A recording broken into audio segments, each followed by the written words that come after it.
Run your day with Runday.ai. Jeffrey, hello. Happy Wednesday. How are you today? I'm good, Sanjay. Thank you so much for having me. I'm calling from Atlanta, Georgia. I just got here from a conference in North Carolina. How about yourself? Where are you at today? I'm based in our offices in Southport, Connecticut, just about an hour outside of New York City. I've actually never been to Connecticut, but I've run into a lot of people from there. I'm in the city a lot and lately the Hamptons. But tell us more about what you're doing for your clients. So we are an investment bank founded back in 2015 with a unique approach of helping our clients raise capital in that we offer them a managed service. We call it Fundraise as a service. And effectively, what Fundraise as a service is that we went out and used best practices to build the infrastructure on our end, subscribing to databases such as PitchBook, Dakota, Preqin, Fintrix, layering an analyst on top of that to do all of the outreach on behalf of our clients. So we've built the infrastructure and effectively rent that to our clients on a month-to-month basis. Tell me more about how this is different. And then is this something where you're representing the clients anonymously or do you promote them with their brand names? Yeah, so we promote them with their brand names. Alex, the analyst, is calling from ABC Company or emailing Okay. from abc.com. And from the perspective of the investor, it's the company or the fund reaching out to them directly. We work predominantly with early stage companies. Those are companies raising somewhere between seed to Series B, call it 3 to 5 million on the lower end, upwards of 50 million on the higher end. And also fund managers anywhere between 20 and $200 million. The main difference between our model and a traditional placement agent or investment bank is that I'm not selling our clients 32 people in my phone book that I think will invest or I know will invest or anything like that, but rather we go back to basics. Yes, it's mostly cold outreach. Over the past decade, we've aggregated all this data and have a significant amount of information about all the investors in our database, where they're putting money, how much money they have, their industry focuses, their investment philosophies, etc. And we're able to hyper target who we're reaching out to. We live in a period right now with unprecedented amounts of capital raising. Of course, talking about the IPOs of SpaceX, Anthropic, OpenAI soon, and then also, there's venture has happened this year at hundreds of billions of dollars, levels never seen before. But most of it's concentrated into a small number of deals.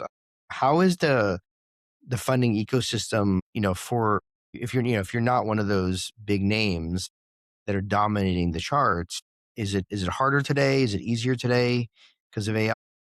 It's neither harder nor easier. It's still difficult. I'll put it that way. It's always been difficult. It continues to be difficult. A lot of the stories that we read, that we hear, that we see are always going to be outliers in media. Those are stories that somebody raised a $20 million seed round or a $100 million seed round, or all these stories about making $100 million in revenue overnight or within the course of a year. Those are certainly outliers and not the norm. They're the exception, not the rule.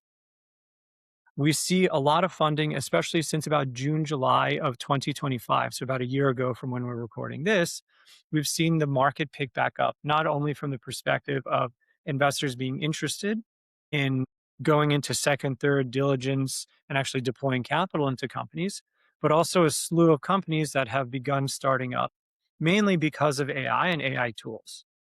Fundamentally speaking, I would categorize AI maybe into kind of three buckets. Foundational models, that's your OpenAI, that's your Anthropic. Those are kind of the ones that everything is built on top of. There's AI that's using proprietary data to build its moat. And then there's AI that's done as pretty much a wrapper. I want to rebuild Slack or Monday or Trello or one of these platforms or CRM, and I just want to rebuild it for myself for my own personal use. In my opinion, in terms of value creation and where money is headed and money is concentrated, you have a ton of money concentrated into the foundational models. That goes without saying. There's probably a lot of financial arbitrage that is available on the wrappers that I mentioned, where you're rebuilding a CRM or you're rebuilding some sort of project management tool. But long term value is probably sitting somewhere in between, where yes, you're building something with AI's help, but you're building it on top of some semblance of proprietary data. And that's where the moat will be created for a lot of those companies. That center category, are you seeing those being more vertically focused? Yes, yes.